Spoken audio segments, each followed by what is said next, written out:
Welcome back, eSIM Studios. It's a pleasure to have everybody back in studio with me.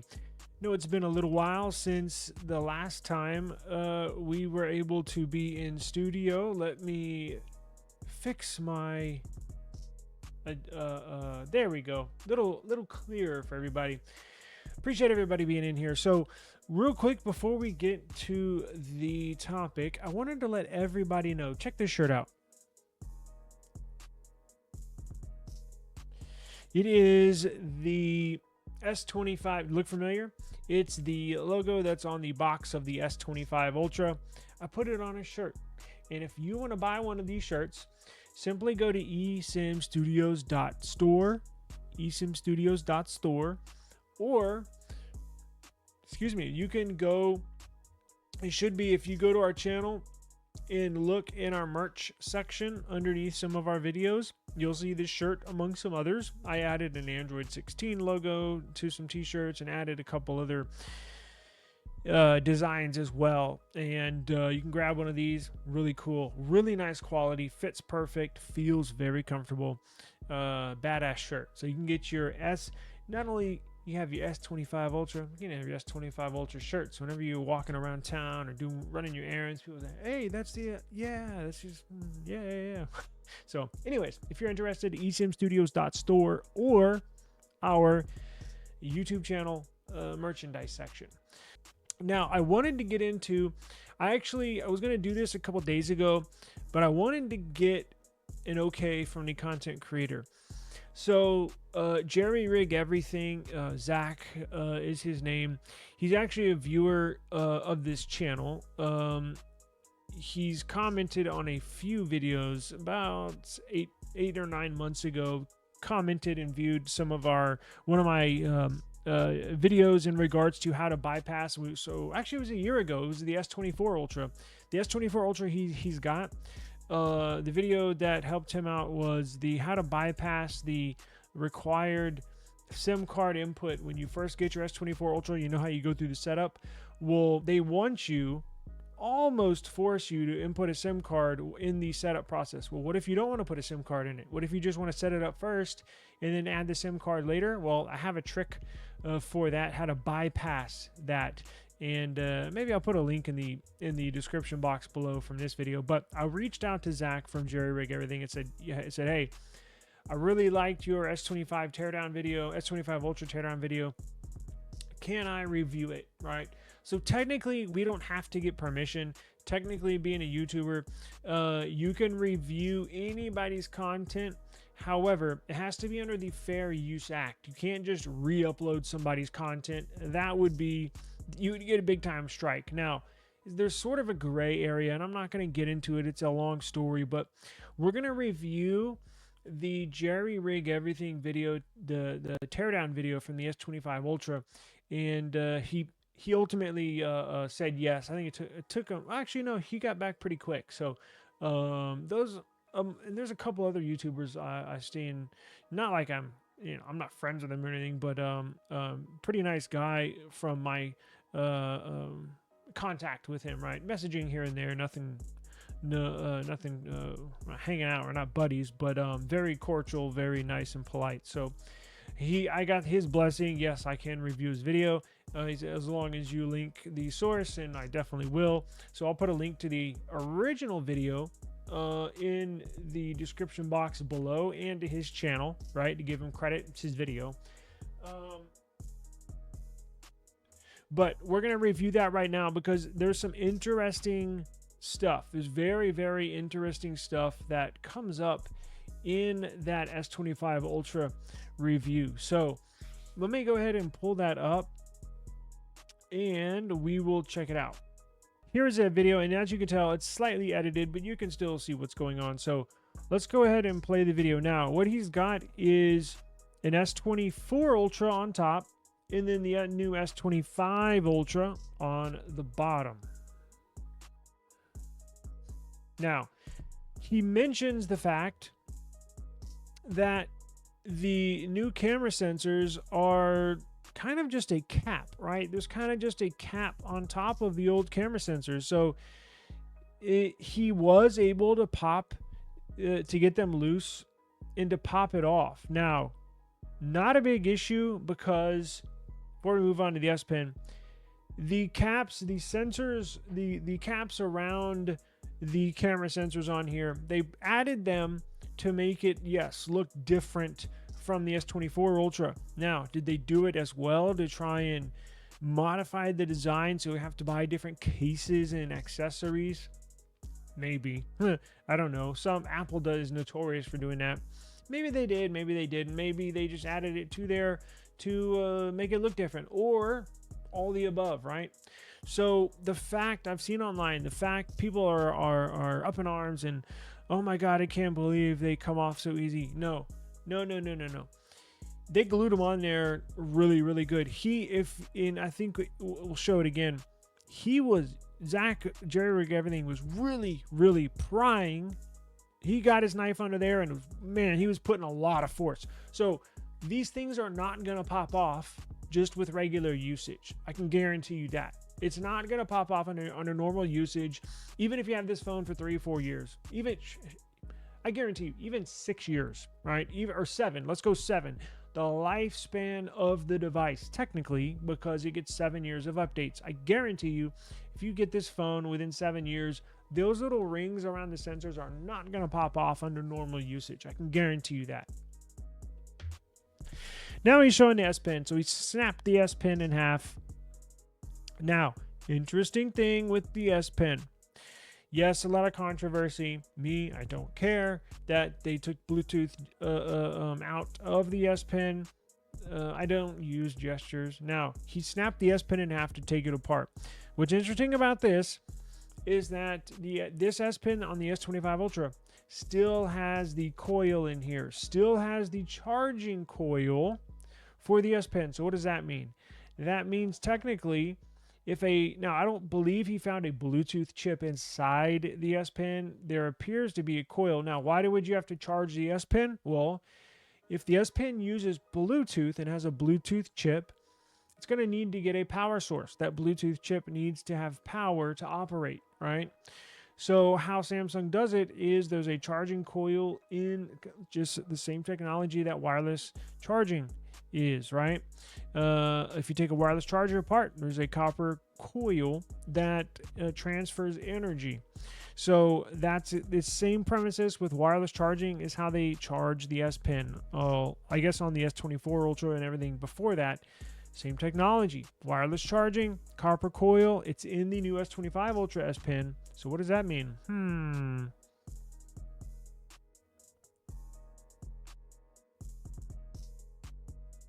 Pulls it out even more. Now, there's no Bluetooth chip in there.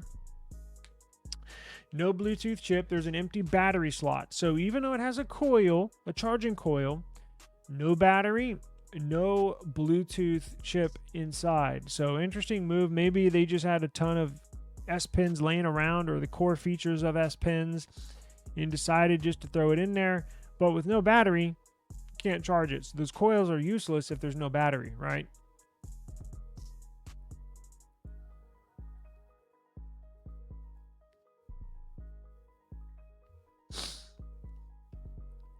He kind of jokingly puts the S Pen back in there. Now is where he does the screen test. So this is one of the tests that he does, and I know he does it.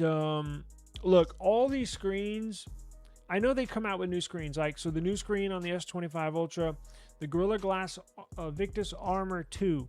Apparently, it's more resistant to breaking. However, when it comes to scratching, it seems like there's no advancement in scratching. It seems like whenever he does this test, if you watch his teardown videos or durability testing videos of these devices, it seems like they all scratch like right around at a level 6 to 7. I've never seen one not scratch until like a level 8 or 9. It's every single one is like right around a 6 to 7. So even though they're making advancements in the durability as far as resistant to breaking or cracking, it seems like scratching hasn't really made much progress. And real quick before we get back to it, Samsung says This S25 Ultra, and I haven't found any drop tests online. I'm certainly not going to drop test mine. Samsung says this S25 Ultra, the Gorilla Glass Armor Gorilla Glass Armor 2 on the front and the back can survive drops up to 7 feet. In fact, I'm going to review a document here, try to pull one up maybe later, that shows. I found it online when these first came out, maybe about a month ago. More information started spilling out. Samsung, in testing, dropped an S25 Ultra 1,300 times at 7 feet and no breaks, which is pretty amazing. But still scratches easy. Well, let's find out. There's at a 4, going to a 5, onto a 6, 7, 6 and 7 is where it picks up. And let's see, right around 7.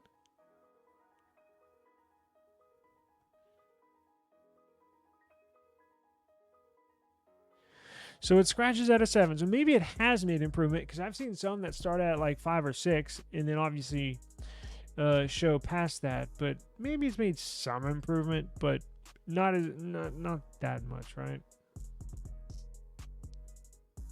There you can see the scratches.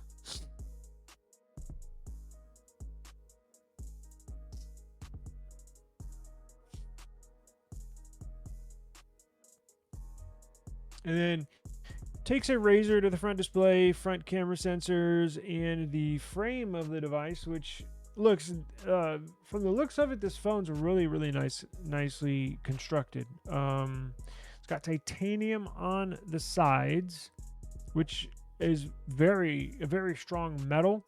However, it does scratch, right? If you put a razor to your phone, to the side of your phone, it's going to scratch, right? Now, the buttons are not titanium. The buttons, I believe, are plastic to make it look like titanium. But everything else, minus the 5G antennas, are titanium.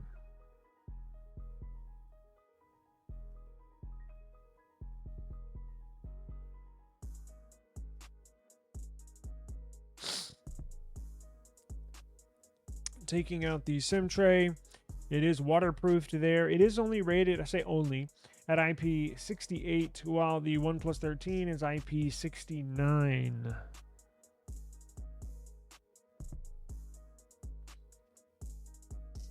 As I mentioned before, the back glass is Gorilla Glass Armor 2. Pretty strong. Pretty strong, as you can tell. Not really scratching. Yeah, that razor looks like it's been through a lot. And the sensors, the glass on the back sensors, pretty resistant to scratching as well. All right. It doesn't show any scratching whatsoever from what I can tell.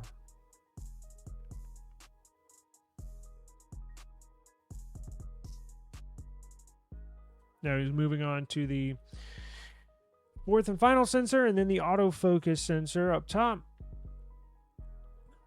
And the flash. Now, here's where it pops. So he's putting a lot of pressure on that. A lot of pressure. Okay. These are not coming off under normal usage.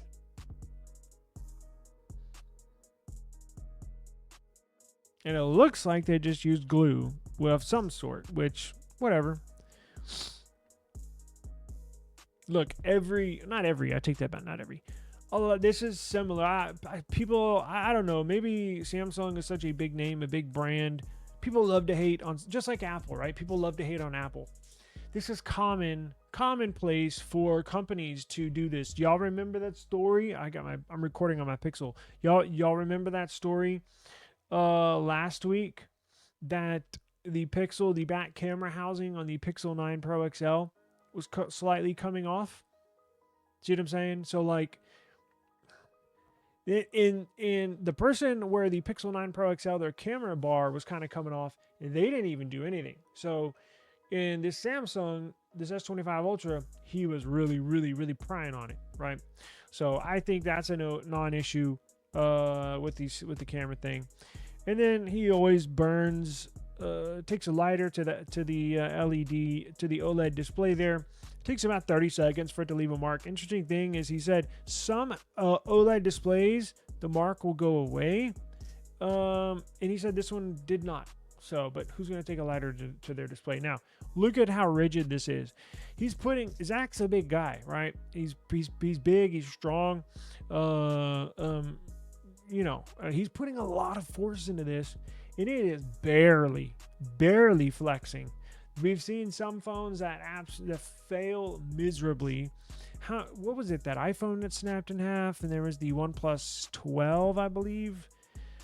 I may be mistaken, but that's just completely snapped in half. That one barely gave anything. Now, moving on to the teardown. So I put two separate videos, the durability test and the teardown video from JerryRig Everything, and combined them together. So now we'll get to see the inside of the device real quick.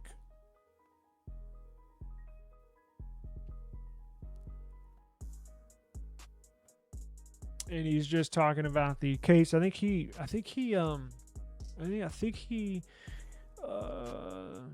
is sponsored by D Brand, I believe. Now there's the third and final cap on the sensor. As you can tell, you've got to put a lot of force into that, right? I mean, shoot, you could pop them off if you wanted. I don't recommend doing that, but you could do it if you wanted. It kind of looks, I mean, some people like the way they look, some don't. I think it looks cool with them on. Now, same way you repair, I used to repair phones.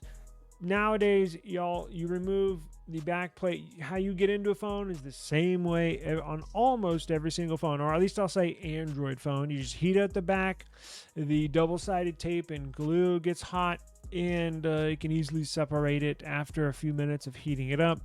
The interesting thing he's going to reveal, that's the wireless charging coil right there, that whole pad. So in the bottom fat half is the coil, and charging coil. And I'm assuming we'll get into the S Pen of part of that in a minute. Gonna take some of these screws out that have everything on there, the panels, protective panels. Well, it's like a puzzle with these things. There you got your speaker, all the connectors overlapping the battery. I think this is the interesting part. So he's gonna pull up this this part right here. So this is for the S Pen. So in charging, let me pause that. So check this out. So look up here in reverse. This picture that we're looking at right now is from the S24 Ultra. So in the S24 Ultra, remember, has the gesture Bluetooth S Pen. And remember, you got to charge it. So the S Pen has a little battery, a Bluetooth chip, and a charging coil. Well, to charge it, you have to send the transfer from another coil. And this S24 Ultra he's dating back to shows how Samsung has it set up in the device to charge the S Pen, right? So check this out. That's the S24 Ultra. He's showing. So let's continue this, and we'll take a look at the S25 Ultra. There's the Note 10 Plus, and their how they charge that S Pen. And that's the S25 Ultra. It has the same charging coils and everything. It's just the S Pen does not have the Bluetooth chip, does not have the little tiny battery in there. So that's what people were wondering. So this S25 Ultra is basically set up to use the functionality for gestures for a Bluetooth S Pen. But where's the Bluetooth S Pen? I think if Samsung, I think this was a last-second decision to not put a gesture and or Bluetooth S Pen in with the S25 Ultra. It had to have been, because basically everything's the same inside, right? Mainly, the main thing they changed is obviously the new CPU, but just a bigger vapor chamber, 40% bigger, which we will get into shortly. There's the battery, but it makes you wonder if Samsung does offer people a S Pen Bluetooth, a Bluetooth S Pen to purchase separately. Would people be would you be satisfied with that? It's a lose-lose situation for Samsung, because they left it out to try to save money to keep it the same price as last year. But if they charged you for a Bluetooth S Pen, it's kind of petty, right? It's kind of like down Apple's alley, right, where they charge you for a nickel and dime you for every single thing. So we'll have to see. I don't know. Maybe they'll offer one in the future. Maybe they won't. I'm just not sure. And we're going to do more reviews, content reviews here on eSIM Studios as well. Because, hey, I'm just like y'all. I love YouTube and watch a ton of videos just like y'all do. So we're going to do some more reviews here. Look, everything inside, I used to repair. I used to be a phone tech or repair tech, and working for Sprint in the corporate, but it looks very well constructed. Now, I know most phones that you buy probably like, well, every other phone looks really well constructed, but you just the circuitry, the circuit boards, you can tell there's the optical image stabilization on these sensors, but everything inside this device looks very well engineered and put together. Very impressed with Samsung. You wouldn't expect anything less, right? It's $1,200. It's basically a $1,300 phone.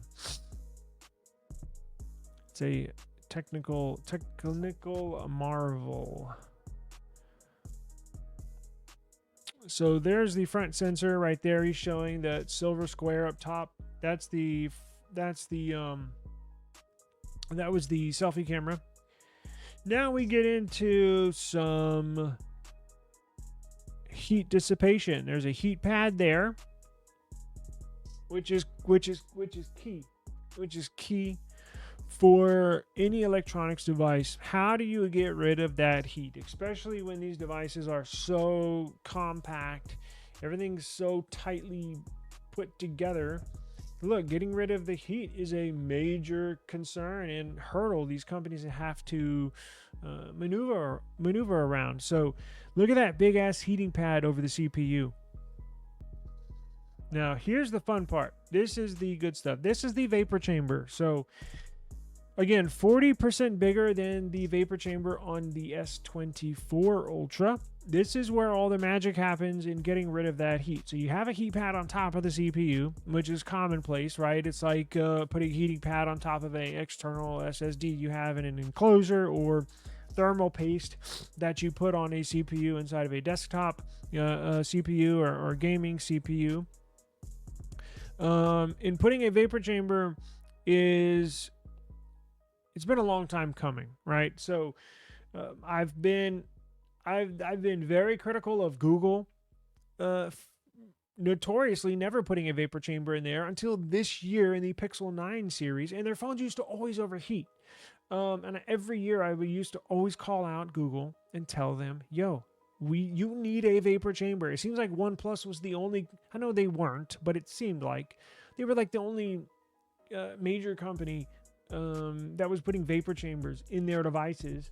And they still have the largest one available, but now you see Samsung, this is kind of like their second gen. Samsung's started to do that about a year ago, put a vapor chamber in, and now this year it's 40% bigger than the first gen from the previous year. And Pixel is now doing that with their Pixel series. So it's the days, hopefully the days of your device overheating are gone. I mean, it may never be officially gone, but there's some things these companies can do to try to dissipate that heat as much as possible. So I'm just glad to see them finally start doing that. And we need to see, I think all the major flagships have vapor chambers now, even the iPhone. Don't quote me on that, but I believe they do, or something of the sort. So let me get out of here now. I'm gonna tease. We're gonna review and get into the Pixel 9a, the upcoming Pixel 9a specs, the design, the look.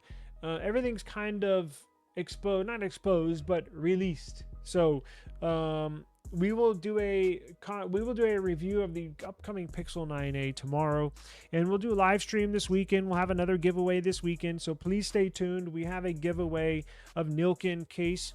And remember, before we get out of here, go to eSIMstudios.store or our YouTube merch for the official S25 Ultra t-shirt.